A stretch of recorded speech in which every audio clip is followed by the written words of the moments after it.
watching SEC Now 2025 SEC Kickoff presented by Regions Bank. And it is about time to hook 'em, the fourth and final team to come into the College Football Hall of Fame, the University of Texas Longhorns. As you get ready to listen to Sark, what are you anticipating? I anticipate he's going to be very confident. I think he's going to like this football team a lot. I think he's going to talk about his defense. I think he's going to talk about, obviously, his quarterback and Arch Manning. And look, Sark has won a conference championship 2 years ago. Welcome back to Atlanta, Georgia. The semifinal. It's day 2 and I'm sure he's of going to talk about taking that next step as a program to getting over that hump and getting to a national championship. The SEC Football Media Days, day 2. Take over some of the leadership roles. Tomorrow's day 3, and then of course day 4 will be the last day of this. With Anthony Hill Jr. is back. You have a couple guys in the secondary. They're going to be back. Who Let's else go does he Copley. think can fall into that? Colin Simmons, maybe a couple of others. I think Sark wants to let us know who that might be.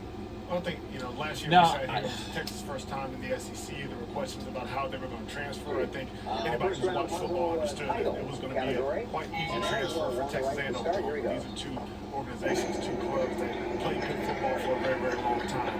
But I think also there's this idea that, look, they come in the first year, make it to the SEC championship, lose to Georgia.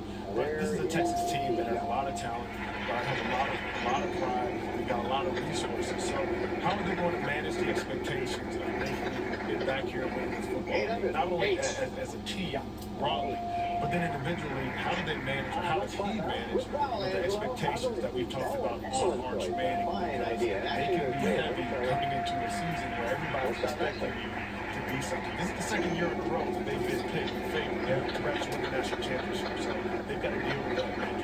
And I'm going to still Dory's role for a second because I want to ask you guys. They are the odds-on favorite to win the national title. Is that right? Is that where you have? Well, they not for me, no. It just seems like it's a little losing point on that. Yeah. Would you put them there?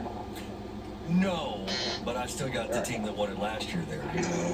Say but they're one of the top 3 or 4. Sure, they got to be in the conversation. They're in the conversation for sure. They would not be at the top of the list. We'll learn more week 1 when they play Ohio State. We'll send it over to our commissioner, Greg Sager.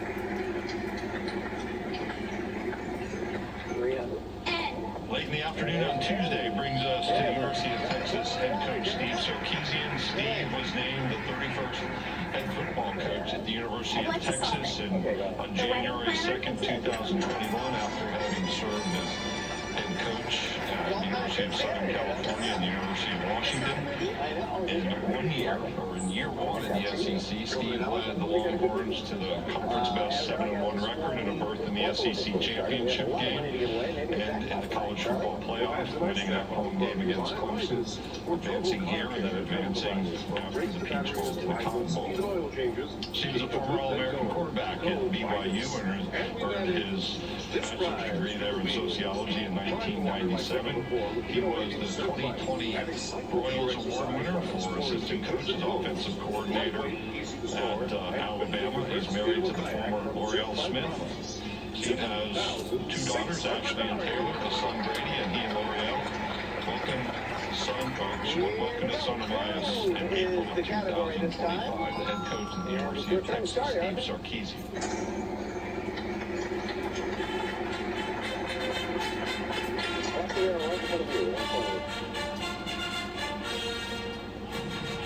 Yep, let's welcome Steve Sarkisian at the University of Texas at Austin.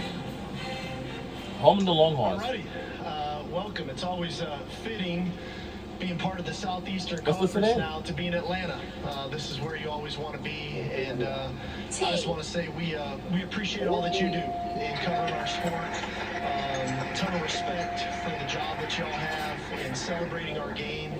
Our game's at an all-time high from a popularity standpoint, the passion and the energy. So the job that you all do is greatly appreciated. I think before I get started, I'd be remiss if I didn't address the Central Texas and the thoughts and prayers with those families, those communities that have been affected by the recent devastating flooding. And they'll always have our continued support. And like I said, thoughts and prayers for all affected and continued support as we go. Year 2 in the SEC.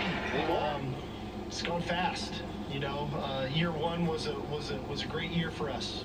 We making it to the SEC championship game in year one, the back-to-back college football playoffs, semifinals, having 12 players drafted off of last year's team, 23 drafted in the last 2 years, leading the country there. Speaks to the development I think that we have going on in our program, speaks to the recruiting that's happening.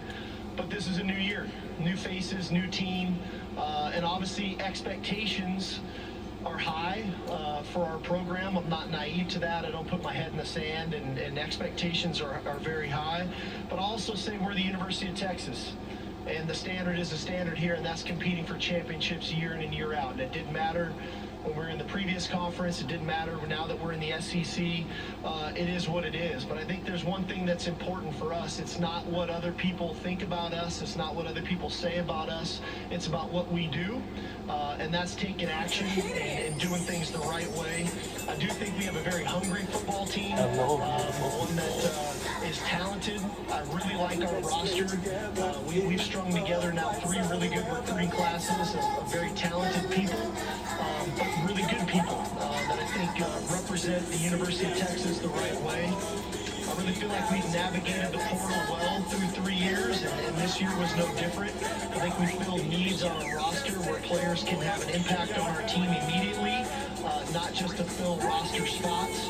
But I think this is a championship roster. Now we've got to play like a championship team, but I do think it's a championship roster. Starting on the defensive side of the ball, we brought Anthony Hill and Michael Taft with us today, both All-American players for us. But it goes well beyond those two. We've got great depth on the defensive side of the ball. Manny Muhammad, Colin Simmons, Murad Watson, Trey Moore, Brad Spence, Ethan Burt, Travis Shaw, Cole Brevard, Jalen Gilbo, Jelani McDonald, Derek Williams, just to name a few, Leonga Lafau. So this is probably the deepest and most talented defense that we've had. And we've made incremental growth on the defensive side of the ball now through 4 years, and we're going to need to do that again. I think championships are won on the defensive side of the ball, and we've got a defensive football team that we're very excited about. From a special teams perspective, the one thing I love is that we've got all seniors. I've got a senior long snapper, a senior holder, senior punter, senior kicker, senior kickoff guy. And so the experiences that they've had and what they've been through, I think is going to serve us well as the season goes on. So we're excited about that unit. And then obviously offensively is probably where we've had the most turnover. We've got a new quarterback, Arch Manning, if you didn't know. He's replacing Quinn, who had a great 3 years for us, but we're replacing a lot of offensive linemen. We're replacing receivers, tight ends, but that unit is really good. We're returning the leading rusher in the SEC in Trey Wisner, which some of you probably don't even know that, but bring that to your attention. We get Cedric Baxter back with the addition of Jarrett Gibson, who played a ton as a true freshman for us, to go along with Christian Clark in that room. The receiving core is one we're really excited about. We've had receivers drafted in the first round in the last 2 years but this group is really good. DeAndre Moore is kind of the leader of that group, who played a ton for us last year in the slot. Ryan Wingo was a true freshman last year, who probably in a lot of other schools probably had more opportunities, but when you had the room we had, he was very efficient, had a bunch of catches in critical moments for us. We're excited about him. We brought in Emmett Mosley, a transfer from Stanford, who had 50 catches there as a true freshman at Stanford, who we're excited about, to go along with a really good recruiting class and a group of young guys, Parker Livingstone, leading that charge of younger players in that room. And then at tight end, we lost a really good player in Gunnar Helm. We brought in Jack Indries from Cal, who was a great player there, with an uptick of young players, Jordan Washington, Spencer Shannon, to go along with Amari Winston and Nick Townsend. We're excited about that group. And on the offensive line, we're replacing 4 starters, DJ Campbell being the one coming back, but Cole Hudson's played a ton of football for us. We found out a lot about Trevor Gooseby last year. He played in some big-time games against some big-time fronts, and we're excited about him. But the beauty of when you have that group the way that we had it for the last few years, we had a chance to develop offensive linemen. And that's one thing that you really love to do, is develop those players throughout their time and not throw them into the fire. So we're really excited about that group and what they can do. Now their continuity and quicker they can gel and grow together is going to be critical. From a staff perspective, I think one of the keys for us is staff continuity. You know, we've had turnover at position coaches, but we've had the same offensive coordinator, the same defensive coordinator, same special teams coordinator, same head coach now for 5 straight years, which I think has been big for us because we know our schedule is going to be really challenging. We've got road games at Ohio State, at Georgia, at Florida, at Kentucky, which are all going to be very difficult environments to play in, not to mention playing in the Red River rivalry in Dallas every year against Oklahoma, and then playing at home against a couple traditional rivals again with Arkansas and A&M. So we'll be the most traveled team in the SEC this year, which is a great challenge for us. We're looking forward to it. But at the end of the day, I talked about the popularity of our sport. I think the popularity of the Texas Longhorns is at an all-time high as well. And so I appreciate our fans and their support. We averaged over 8 million viewers a game last year on TV. We averaged over 102,000 people in attendance at DKR last year, which was 5th in the country. Our season tickets were sold out in May for the 4th straight year.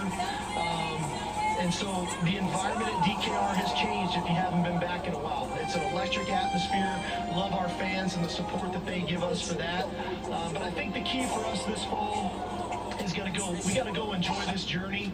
We need to be present. We need to be present in the moment, enjoy the journey, and then ultimately finish the mission. Right? We've been close. We've been there. We've been knocking on the door the last 2 years. But to go do that, we need to take it one step at a time as we embark on the summit that we're looking for. And that's going to take great discipline. It's going to take great commitment. It's going to take great toughness, mental and physical toughness that's needed, and it's going to take accountability for our actions and doing our job. And so I think we've got the culture in place to do that. We've got the connectivity on our roster. These guys have grown up together. I was thinking about Arch and Ant today. These guys don't know any different in college than playing for a conference championship and being in the college football playoff. That's what their experience in college has been so far. So it's going to take the resiliency, the confidence, and the belief. And it's going to take being at our best when our best is needed. And that's going to be late into December and into January if we want to accomplish the things that we think we're capable of accomplishing. So looking forward to it. Again, appreciate all that you do in supporting college football. And with that, we'll open it up. Coach, thank you for your Still in 3rd place, 6 spins. Still pressing my luck. Top at $1,200. Up to 27-24, 2nd place now for you. But it is time for a short commercial break. Come back. Find out what she's going to do with those. Over the last couple of seasons, the red zone offense has faltered a little bit in late game situations, in big moments too. I just want to ask if the red zone offense being better would help push you guys over the hump to get you into that national championship game. That was a good start, man. Get my jabs right there, right the bread. Yeah, I mean, clearly, in the last 2 years, we've had the ball inside the 10-yard line to score, to either play for a national championship or tie a game to go play for a national title. So, huge point of emphasis of ours. Every year as a staff, you look for areas of improvement of where you can improve your team. And as a coaching staff, that's clearly been an area for us where we want to improve and need to improve. I think that our staff has put forth the effort to do that. I think our players recognize that. Hopefully that we're good. Like I said, we need to be at our best when our best is needed. And those are 2 critical moments in the last 2 years where we needed our best and we just weren't quite at our best as coaches and or players. And so a big point of emphasis of ours. Hopefully next year you ask me a different question. You say, since you got that resolved, what are you working on this year? We're going to assume on the left-hand side. Coach Travis from KBTX. With the new enforcement arm, the CSC, how confident are you that if a enforcement is laid down on a team, that they will do what's best for college football as a whole and not work in their own self-interest? Honestly, I have no idea. I don't know. We're in in such the beginning stages of this thing. I think that everybody is operating differently. Everybody's trying to navigate this differently, and what are exactly the rules, and are they going to be enforced? Nobody really knows. One thing about me, I tend not to get into the hypotheticals of what might be. I tend not to worry about what might happen down the road. I try to keep my focus on what we're doing. And my focus is on our team, and that's, you know, the more time I spend on those things outside of our team, then I'm doing a disservice to our players and to our team. So I'm going to let the powers that be figure that out. My job is to be the best head coach I can be for the University of Texas. As we're going to stay in front of me, second row. Lots of big prizes up there, squares that give you $5,000. What do you want to do here? I was curious about the linebacker position, how strong you feel like it is, and I don't know if you would call him around from edge rusher to linebacker. Yeah, no, great question. You know, our linebacking room, what we've tried to do in that room, and we'll see if it all plays out, we tried to make it a really versatile room. And we know about the versatility of Anthony Hill, his ability to play off the ball and off the edge. Leon Lafau is a steadfast player for us there. We love the development of Anthony Smith and how far he's come, and excited about him. And we love the addition of Bo Barnes and the physicality that he brings and the speed factor that he brings and the size. But we also moved Trey Moore to linebacker, and we brought in Brad Spence, two guys that both play off the edge and play off the ball linebacker. And if you really look at the body type of a Colin Simmons, he really can do those same types of things. And so we're trying to create a room where we can give multiple looks but still stay true to who we are. But you got to have the players to do that, and I think that we've recruited that room that way. And I think PK has done a great job of evolving the defense with Coach Nansen to allow our players to utilize their versatility to make it difficult on our opponents. We're going to go over to the right-hand side section. Hey Coach, Hamilton Cole Pepper with Bulldog Illustrated and the Hammy Show. With the recent news that today that Tyler Atkinson committed to Texas and you got Justice Terry last year, how do you come to the state of Georgia and get those guys, and what's the importance of locking up some national big-time recruits? Well, I can't speak directly towards any recruit. I'm not trying to not answer your question, just so you know the rules there. I think in this day and age of recruiting, one thing is of note. Players are leaving states all over the place, going to other states to go play. And we've had a ton of players leave the state of Texas and go play at other schools. We've obviously made it a point to recruit more in the southeastern region. I think when we moved into the SEC, it was a lot more natural for players from Louisiana, Alabama, Florida, Georgia to be willing to come play at the University of Texas. They were already kind of going to A&M because they were in the SEC, but now that we've joined the conference, it's a lot more palatable for those families and for those kids to want to come play at Texas, knowing we're playing in the Southeastern Conference. And so we try to take advantage of that. Again, we don't major in that, but we do definitely try to recruit the high-level players that fit our scheme, that are made of the right stuff, not only as football players but as people. And so so good. You know, like I said, we recruited Florida, we're recruiting Georgia, we're recruiting Alabama, we're recruiting Louisiana, and it's been good to us. But at the same token, we're still recruiting the state of Texas. We get a lot of great players in our own state as well. So, but again, I think we've got a good product, and the product is what we've been putting on the field and in the classroom, and the success we've had as a team, success our players have had in the classroom, and then the success that our players have had getting drafted in the NFL. And I think all those things adding up are, you know, we're an attractive school for players to want to come take a look at.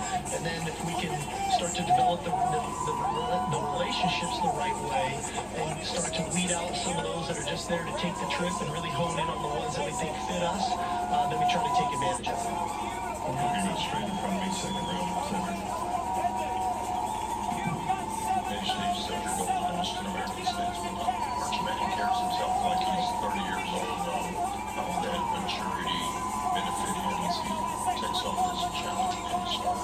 Well, I think he learned a lot over time, right? And so for Arch, he grew up in this era of seeing high-level football. He's watched Super Bowls, he's watched gold jackets getting put on, he's been to playoff games, he's been recruited at the highest level as the #1 player in the country. He watched Quinn navigate through, you know, the ups and downs of being a starting quarterback at the University of Texas. And I think the one thing that you find out about Arch is, one, he's got a very even keel about him. Two, he's very quick-witted. He's got a great sense of humor about himself, and he's okay to laugh at himself. And I think that that's a great quality to have. Because at the end of the day, there's going to be adversity that's going to strike this season. And we all talk about resiliency and grit and all those things that are needed when adversity strikes. But I think some of that resiliency can come from calm, remaining calm. And Arch definitely has that about him. He's a great guy. He's a great teammate. He's got an unbelievable work ethic. And I think if he stays true to himself, that's going to help him navigate these waters as they present themselves. And we've got to do a great job of supporting him, around him, as coaches, as players. And ultimately, I think he's prepared for the moment.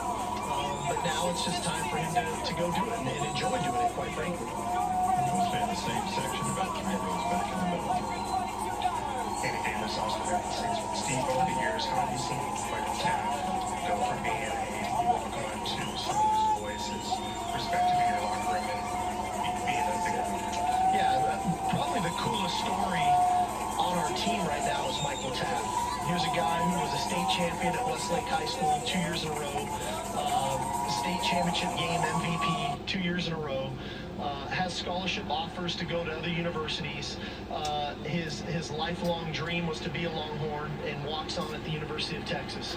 And all he did was work hard, and he never put a ceiling on himself. I think in his mind, he always expected to be an All-American safety at the University of Texas as a captain representing us at SEC Media Days. I think that's how this guy thinks, and that's how he's wired.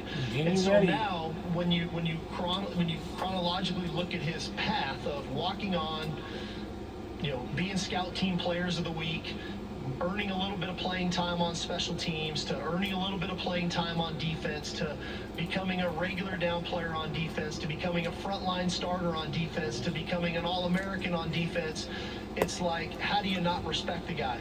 All the while, the way he carries himself and the way he represents the University of Texas in our community, I think is something to be admired. And I think that's what his teammates do. They respect him, they admire him, and he's probably as hard on his teammates as he is on himself, and he's probably harder on the other walk-ons than he is on himself, because he knew what he had to do to earn what he got. And so I couldn't be happier for him. It is huge for us that he decided to come back for his senior season. His leadership, his ability to communicate in the back end for us. I mean, he is like a coach on the field. And so, just proud of him and proud to be his coach. And like I said, I think nobody deserves the accolades that he's getting more than Michael Taft right now. Coach, right in front of us, front row. Coach Terry Middleton with Orange Illustrated. So this season, Orange Illustrated is going to write a lot of stories. We're going to post a lot of social media posts about Anthony Hill, about Arch Manning, about Michael Taft. But who should we absolutely not forget to mention in these stories when we write about them? Because these teammates or these coaches or these unsung heroes we never hear about are the reason why they're so great. Yeah, I think we have a bunch of great stories. I referenced Trey Wisner, like this guy's gone unforgotten. Like he has a 1,000-yard rusher in the Southeastern Conference last year. It's a fantastic story of who he is. I think that there's so much work that goes into developing our players. You think about our strength staff, you think about nutrition, you think about academics. I'm going to brag on our academic team for a minute. When we got to University of Texas, at the end of our spring semester, we had a 2.32 team GPA in 2021, which is, I couldn't believe it. And I said, man, I know the University of Texas is a tough school, but that's really low.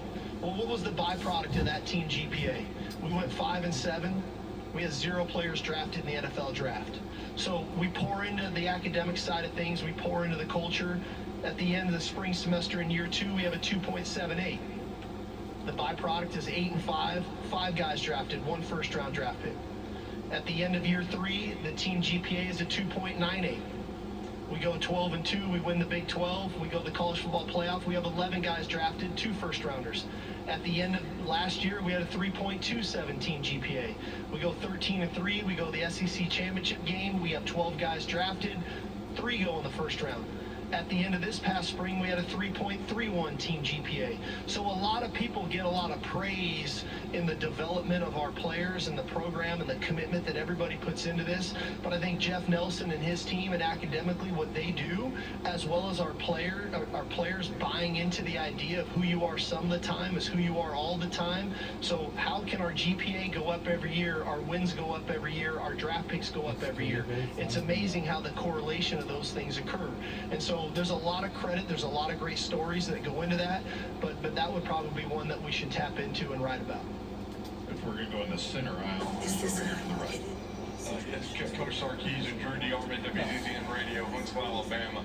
I wanted to ask about a key member of your staff that's from our backyard in Boaz, Alabama. I know you started your relationship with him at the university on the coaching staff, and you took him with you.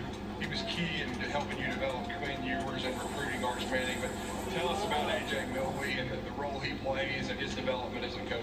Yeah, Coach Milwee is a vital piece of the puzzle for us, for sure. We forged a great relationship at Alabama when I was the quarterback coach, offensive coordinator. Coach Milwee was an analyst on staff. He had just come from Akron, where he was one of the younger offensive coordinators in the country. And when I got the job at the University of Texas, he was the first guy I hired. We had worked, step by step all the way through those 2 years at Bama, winning a national title. Brought him on here to Texas, and he's grown into, now he's not just our quarterback coach, he's our co-offensive coordinator. I don't think there's nobody I work closer with on a daily basis than A.J. Milwee, from the development of game plans to the scripting of practice to talking about play calls during the game to recruitment of players. I think he forges a great relationship with all the guys in that room, and there's not a day or a moment in the day where I don't feel very comfortable if I can't do something that A.J. Milwee can handle it at a really high level. So we're very fortunate to have him. We're going to go front left, front row. Coach Oliver Richardson, Orange was.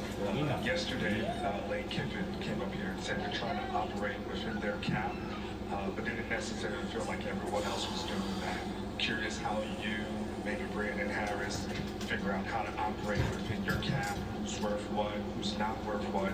Do you feel like everybody else is playing within the rules? Yeah, I can't speak on behalf of everybody else. I really don't know. And like I said, Amor, you know me well enough. I don't have time or energy to worry about what everybody else is doing.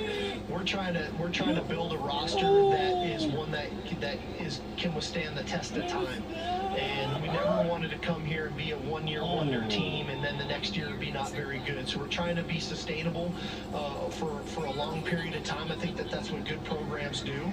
And so managing that takes a lot into account. It takes a lot into ultimately the production of players. Are they performing? Right? And we've created this environment that this is a production-based business in sport. And so are players producing? One. Two, do they uphold the standards of the organization off the field? And if not, then that could be a factor. Three, we got to retain those players, because as much as we've built a really good roster, I promise you other schools are trying to hire our players off of our roster to get them to transfer. And our players are very transparent with me about that. And then the fourth piece is then we're trying to recruit to our roster. And so you only have so much money to go around. You got to be mindful of that. And you just don't want to be reckless with what you do. And now more than ever with the cap in place, you really have to be effective and efficient, and you have to make sure that you're filling your needs on your roster with high-level people when you know another high-level person is leaving, and or is this a depth move? And so it's no different than, it's easy to say the NFL draft, you only get so many first-round picks, but man, your roster's really made up of those third, fourth, and fifth-round picks. It's not a whole lot different than that. We only have so much money to go around, and so we've got to do a great job evaluating. We've got to do a great job of rewarding those players that are doing it at a high level within our program so that they don't go anywhere else. But we've also got to continue to develop our players as they grow, and make sure that our players aren't doing this for the idea of money. And I think sometimes, quite frankly, I think it hurts us a little bit in recruiting, in the fact that when kids come on our campus, one of the first things we do, we don't talk about NIL. We don't talk about NIL or revenue sharing or publicity rights until the very end. And that may hurt us on some kids, but if the kid is coming to Texas for that reason, we don't want them anyway. You know, we want kids that want to be at the University of Texas Well, I know because of what you're the saying, school, but the coaches, the team, the culture, all those things that go into it. And oh, by the way, you can get publicity rights or revenue share, so on and so forth. If you're coming for the other reason, he's probably going to be the guy in 18 months that's back in the portal, going somewhere else where they're going to offer him more money. Because I can't offer every player the most money that he might get offered from another school. It just doesn't work like that anymore. Now, We have I time know for I two don't- more. We'll start in the what middle. the? This is the section in What front are of those turkeys doing out the window? Oh my goodness. Hi, Coach. Anthony English from the Daily That's Texan. crazy. Earlier, you talked Oh. about how you have a hungry team. With back-to-back playoff appearances, how do you keep your team hungry and battle complacency? Yeah, I think there's a fine line there of what does complacency look like, of monitoring it. And I watch the intent of our players. I watch the way they work. I watch the way they interact with one another. I watch the way they compete with one another. And so I don't feel complacency whatsoever amongst our players. But what I do know about our team, I think about Anthony Hill was a state champion in high school. Colin Simmons was a state champion in high school. Michael Taft was a state champion in high school. Trey Wisner was a state champion in high school. And I could keep going down the list. We've got winners in our locker room. And we specifically and intentionally recruited winners into our locker room. So when these guys are going into a locker room after a loss in the semifinals, I promise you it hurts them. And so we don't forget that feeling, okay? And so we're back to work, and the leadership on this team is full of winners. And that's the way they want to go about this season, is trying to go win a championship. That's the goal. Take one final question on the aisle, about 3/4 of the way back. Eric G, 9821 The Ticket in Fayetteville. You mentioned the traditional rivalries of A&M, Texas, and even through Arkansas in there. Whether it's your fan base, whether it's your program, where does Arkansas fit, or how do you view Arkansas compared to A&M and OU? Well, from a fan base perspective, especially the traditionalist fan base, they love the rivalry with Arkansas. And I think naturally when I took the job, I knew of a rivalry with OU. I knew of the rivalry with A&M. It made sense.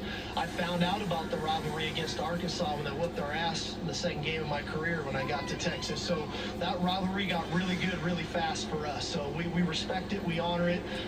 It's a heck of a rivalry. It's a great game to be part of. Sir, thank you for your time. All right, y'all. Thank you. Hook 'em. And that was from Steve. That was from Steve Sarkisian. Play Texas fight when Mike Elko comes on the stage Thursday. Of course. But you think they're going to do that? No, I don't think they're going to do that. And this is we caught the snafu in the Aggie War here. Sure, people wasn't intentional. Yeah. It was not intentional. Don't you accuse anybody?